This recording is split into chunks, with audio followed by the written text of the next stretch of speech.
Well, hello friends. So I'm standing today in my dining room again with two of my favorite pictures, and they actually might be familiar, not that you've been in my house, but this is a brass rubbing from Westminster Abbey, and this is the fun picture. If some of you may recognize this scene from a very famous movie. These pieces of art mean a lot to me, partially because of the story behind them. So I have a cousin who was a U-2 pilot back in the day, and for a while he was stationed in London, and while he was there, his wife made this brass rubbing for me and cut it out with a razor blade and mounted it, and it was just beautiful. And so I look at this and it reminds me of both of them and the work that she put into this as well, but also my cousin's life as a pilot and how fun that was to always hear those stories from him. And this is a painting that our future daughter-in-law did for me last Christmas. So it means so much to me because it's part of her personal work. And it's from a scene from a movie. If any of you have seen Christmas Vacation, it's the scene where they get the tree. And that movie has been a family icon for the Weirs for forever. And every Thanksgiving, we would watch that when we were at my folks' house, and now we watch it wherever we're all together. So for decades, we've been watching Christmas Vacation as a Thanksgiving event.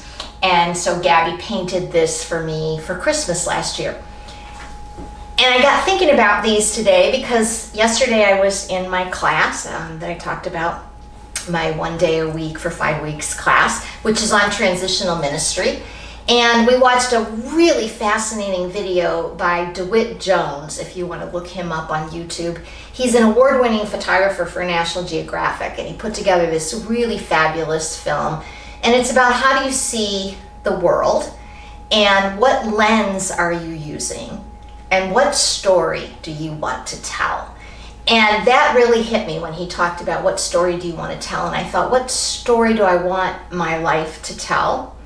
And how would I do that then? So like these pieces of art each tell stories in special ways to me. And that got me thinking about what is the story that we want to tell at Western Springs at PCWS?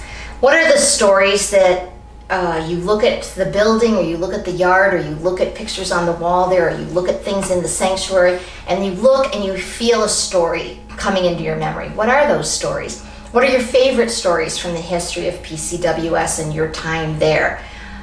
What stories give you hope? What stories bring you joy? What stories make you think, oh, this is why I belong to this church?